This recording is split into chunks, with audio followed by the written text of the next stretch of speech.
So question number 2, and it's all about vectors. So relative to a fixed origin, we've got OA, OB, OC. So these would be called position vectors, okay? Because they're from the origin. So they might not be written as this. They might say the position vector of A, the position vector of B, and so on. Point D is such that from A to B is the same as from B to D. Now, something that might be helpful in this one is trying to do a sketch. Forget that it's 3D for a moment, okay? It is still generally a pretty good idea to do a sketch just as a way to support your thinking, if nothing else. So I'm going to sort of just roughly place these. There's my 0, OA 1, 4, let's pretend it's about there somewhere. OB 5 minus 1, yeah, sure, over there. Now, AB, so it says to get from A to B is the same to get from B to D. Okay, so I think what I want to do is, first of all, I want to find AB. And there's a lot of ways to do this, but you want to write it out using the vectors that you have. So if you just jump in, you're quite likely to make a mistake. So what I would recommend you do is you first start by saying a journey that you know that is true, which is OB is the same as O to A plus A to B. Now, if you do this, it will just mean that you're more likely to not make mistakes with adding when you should subtract and, so on. So I'm doing that, and then I'm just writing them in as column vectors. Okay, so I think what I want to do here is, let's now just say, so 5 minus 1, minus 1 minus 4, and 2 minus 3. Hopefully you can see where these have come from. I've just sort of subtracted this, both sides. That this is equal to AB, which is going to give me what? It's going to give me, final component is going to be 4 minus 5, and then another 5. So that's useful because I know how to move now from one part to the next part. So if I start at B, so starting at B actually means OB, doesn't it? If I start at OB and then I do this movement of AB, so sorry, let me just write this out a little bit. So let me just first write the journey. So OB plus BD would be what? That would be OD, wouldn't it? Okay, and then the clever bit is we know that BD and AB are the same. So I'm going to change this bit here. So I'm going to say OD is equal to OB plus AB.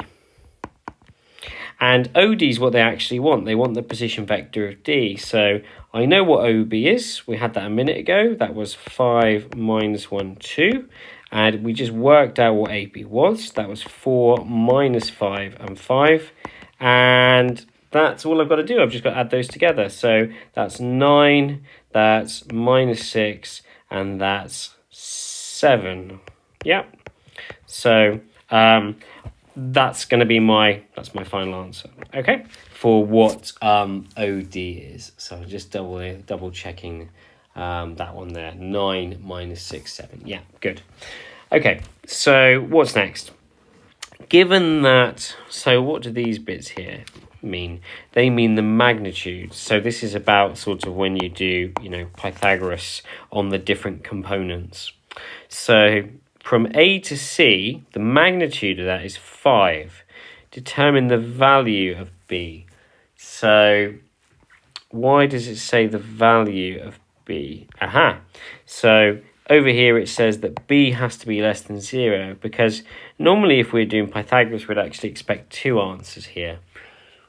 All right. So first we want to write out something containing AC, don't we? So how could we do that? So where would AC come up in an equation? So one that it would come up in is OA plus AC would be equal to OC, wouldn't it?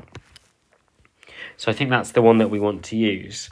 So AC will be the same as OC minus OA.